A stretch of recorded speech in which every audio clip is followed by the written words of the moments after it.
Hello everyone, মাই lifestyle Lakshmi YouTube চ্যানেলে তোমাদের সবাইকে স্বাগত। আজ আমি তোমাদের সাথে চিলি চিকেনের রেসিপি শেয়ার করব।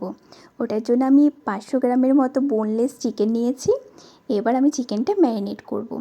ওটার জন্য দিয়েছি আদা রসুন বাটা, গোলমরিচ গুঁড়ো, লঙ্কা গুঁড়ো, সয়া সস, 1 চামচের মতো টমেটো সস, আর দিয়েছি স্বাদ মতো নুন। এবার এটা ম্যারিনেট করে মিনিমাম 30 মিনিট রেখে দেবো।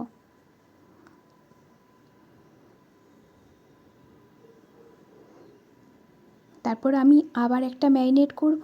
ওর মধ্যে দেব 2 চামচের মতো কর্নফ্লাওয়ার আর 1 চামচের মতো ময়দা। এবার এটা ভালো করে আবার ম্যারিনেট করে আমি পকোড়াগুলো ভেজে নেব। কড়াইয়ে আমি তেল চাপিয়ে দিয়েছি, এবার পকোড়াগুলো আমি ভেজে নিচ্ছি। পকোড়াগুলো আমার ভাজা হয়ে গেছে। এবার কড়াইয়ে একটু তেল দিয়ে এর মধ্যে দেব রসুন আদা কুচি।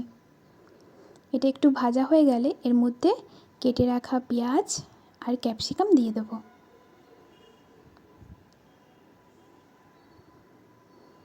এগুলো যতক্ষণ ভাজা হচ্ছে এর মধ্যে আমি একটি সস বানিয়ে নেব। আমি নিয়েছি 2 চামচের মতো সয়া সস, 1 চামচ শেজওয়ান চাটনি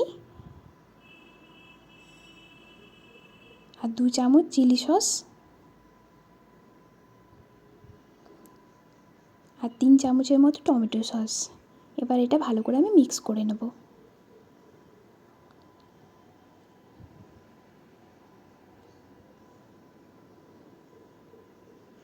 এবার এর মধ্যে আমি দিয়ে দিচ্ছি আদা রসুন বাটা আর কুচি করা কাঁচা লঙ্কা।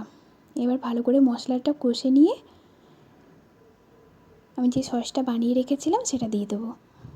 আর দিলাম 1 চামচের মতো ভিনিগার। এর ভালো করে কষে নিতে হবে। স্বাদ মতো নুন, একটু চিনি, একটু কাশ্মীরি লঙ্কা গুঁড়ো,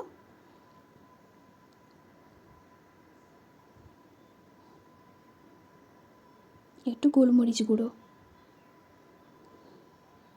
দিয়ে মশলাটা যেই মশলার মধ্যে তেল চলে আসবে তখন দিয়ে দেবো আমি জল।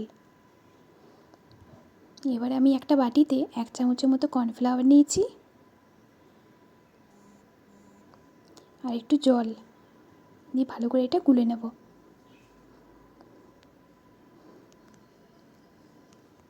এবার গ্রেভির মধ্যে আমি পকোড়া দিয়ে দিয়েছি আর যেটা কর্নফ্লাওয়ার গুলে রেখেছিলাম সেটাও দিয়ে দিয়েছি। এবার যেই কিছুক্ষণ ফুটে উঠবে তারপরে আমার চিলি চিকেন রেডি হয়ে গেছে।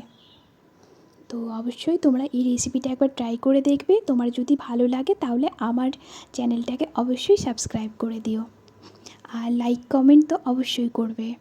Bye bye.